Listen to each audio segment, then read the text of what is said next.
আসসালামু আলাইকুম ওরহমতুল্লাহি ওয়াবারাকাতুহ। দিনী ভাই বোনেরা, আমি আশা করি আল্লাহ তাআলার অশেষ রহমতে আপনারা ভালো আছেন, সুস্থ আছেন। আজ আলোচনা করব শবে বরাতের আগে বিশেষ করে মা ও বোনেরা, মহিলারা এই 11টি আমল করলে আল্লাহ রাব্বুল আলামিন আপনার মনের নেক আশা ইনশাআল্লাহ পূরণ করে দেবেন।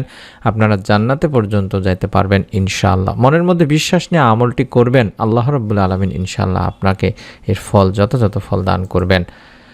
মনের যে কোনো ধরনের নেক আশা ও প্রয়োজন পূরণের জন্য সহজ কিছু আমল, 5 ওয়াক্ত নামাজের পাশাপাশি এই আমলগুলো যদি পারেন কিছুদিন চেষ্টা করে দেখতে পারেন। বিশেষ করে আপনারা এই শবে বরাতের আগ পর্যন্ত, সামনে শবে বরাতের রাতে দিনেও আমলটি করবেন, তবে এখন থেকে শুরু করে শবে বরাতের আগ পর্যন্ত আপনারা অবশ্যই ইনশাআল্লাহ আমলগুলো করলে উপকৃত হবেন।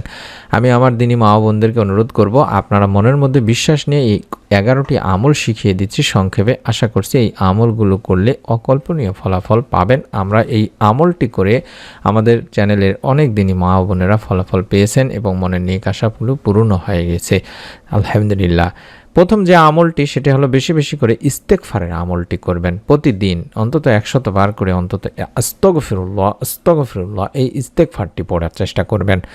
2 নম্বর আমলটি হলো দোয়া ইউনুস পড়ার পাশাপাশি মনের আশাগুলো স্মরণ করবেন, অর্থাৎ বেশি বেশি দোয়া ইউনুস পাঠ করবেন এবং মনের যত নেক আশাগুলো আছে সেগুলো বেশি বেশি করে স্মরণ করবেন, অর্থাৎ চাইবেন আল্লাহ তাআলার কাছে। এবং ফজরের নামাজ শেষে 2 পা ভাঁজ করে পা না নাড়িয়ে নামাজরত অবস্থাতেই বাড়িতে যখন আপনারা নামাজ পড়বেন কারোর সাথে কথা না বলে অন্তত 10 বার পাঠ করবেন, লা ইলাহা ইল্লাল্লাহু ওয়াহদাহু লা শারীকা লাহু লাহুল মুলকু ওয়া লাহুল হামদু ওয়া হুয়া আলা কুল্লি শাইইন কাদির। এটি অন্তত 10 বার পড়বেন এবং আপনার মনের যে আশাগুলো আছে সেগুলো তুলে ধরবেন। তবে আমলগুলো করার আগে ও পরে কম করে হলেও একবার করে দরুদ শরীফ পাঠ করে নেবেন, যে কোনো দরুদ পড়তে পারেন। তারপরে আপনারা 4 নম্বরে যে আমলটি করবেন সেটা হলো 3 বার দরুদে ইব্রাহিম আগে পড়ে নেবেন। তারপরে 7 বার পাঠ করবেন আল্লাহ তাআলার একটি পবিত্র গুণবাচক নাম আর রহমান আর রহমান আর রহমান, এভাবে অন্তত 7 বার পাঠ করবেন। তারপর আবারও 3 বার দরুদ পড়ে আপনার মনের যে নেক চাওয়া পাওয়াগুলো আছে সেগুলো আপনারা পড়বেন। বিশেষ করে জহরের ওয়াক্তে এই আমলটি করার চেষ্টা করবেন। আশা করছি এই আমলগুলোর মাধ্যমে রব্বুল আলামিন আল্লাহ তাআলা আপনার মনের নেক আশা পূরণ করবেন এবং কঠিন কিয়ামতের দিন মুসিবতের সময় মা ও বোনদেরকে জান্নাতুল ফেরদাউস দান করবেন। 5 নম্বর যে আমল সেটা হলো ইসমে আজমের আমল। ইসমে আজম পড়ে দোয়া করলে দোয়া কবুল হয়ে যায়। ইয়া জাল জালালি ওয়াল ইকরাম, ইয়া জাল জালালি ওয়াল ইকরাম, ইয়া জাল জালালি ওয়াল ইকরাম, অর্থাৎ যে নামটি আমি দেখাচ্ছি এটি হলো ইসমে আজমের নাম, অর্থাৎ আল্লাহ তাআলার পবিত্র গুণবাচক নামগুলোর মধ্যে একটি নাম হলো ইয়া জাল জালালি ওয়াল ইকরাম। এই নামটির মাধ্যমেও আল্লাহ তাআলার কাছে আপনারা বেশি বেশি করে আপনার মনের যত নেক চাওয়া পাওয়াগুলো আছে সেগুলো তুলে ধরার চেষ্টা করবেন। 6 নম্বরে বেশি বেশি নফল নামাজ পড়বেন, অর্থাৎ যখনই সময় পাবেন বাড়িতে বসে অন্তত নফল নামাজগুলো আদায় করার চেষ্টা করবেন, যেমন সালাতুল হাজত, চাশতের নামাজ, ইশরাকের নামাজ, সালাতুল তাসবিহ, ইস্তেখারার নামাজ এবং জাওয়ালের নামাজ ইত্যাদি যে নফল নামাজগুলো আছে সেই নামাজগুলো বেশি বেশি পড়ার চেষ্টা করবেন।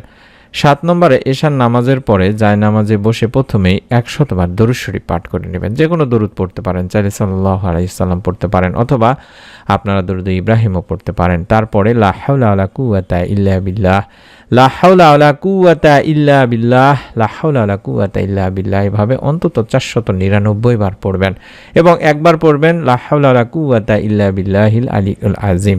এটা পড়ে অন্তত 500 বার, অর্থাৎ 499 বার, এটা পড়ে 500 বার পূর্ণ করবেন এবং তারপরে শেষে আবারও 100 বার, প্রথমে যেরকম দরুদ শরীফ পড়েছিলেন সেরকম 100 বার পড়ে মনের নেক আশাগুলো আল্লাহ তাআলার কাছে তুলে ধরবেন। ইনশাআল্লাহ এই আমলটি অত্যন্ত পাওয়ারফুল আমল, মনের নেক আশা পূরণের পরীক্ষিত একটি আমল।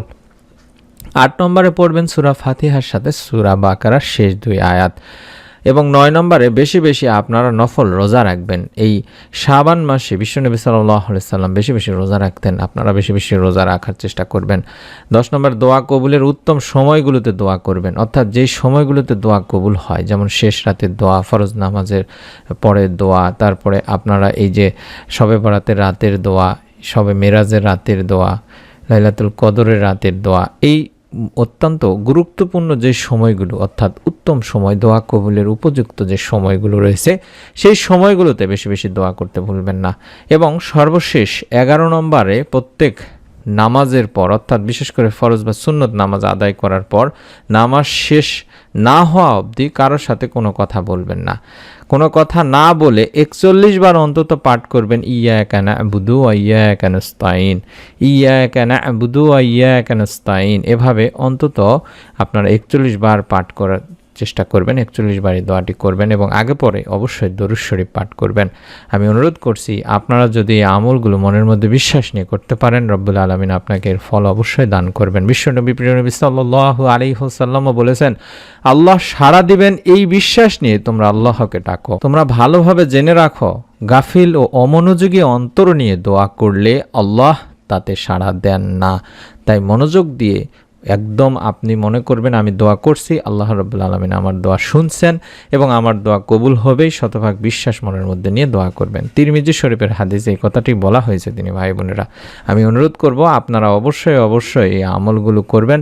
মনের মধ্যে একটি বিশ্বাস নিন, অন্তত ভিডিওটিতে একটি করে কমেন্ট করে নিয়ত করে ফেলুন এবং ভিডিওটিতে অবশ্যই আপনার নিকট আত্মীয় স্বজনদের কাছেও শেয়ার করে দিন।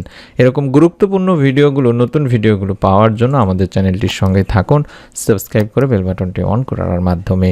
সকলে ভালো থাকুন, সুস্থ থাকুন। আমরা দোয়া করি রব্বুল আলামিন আল্লাহ তাআলা আপনাদের সকলকে এই ছোট্ট আমলগুলোর ওসিলায় আপনাদের মনের নেক আশা পূরণ করুন।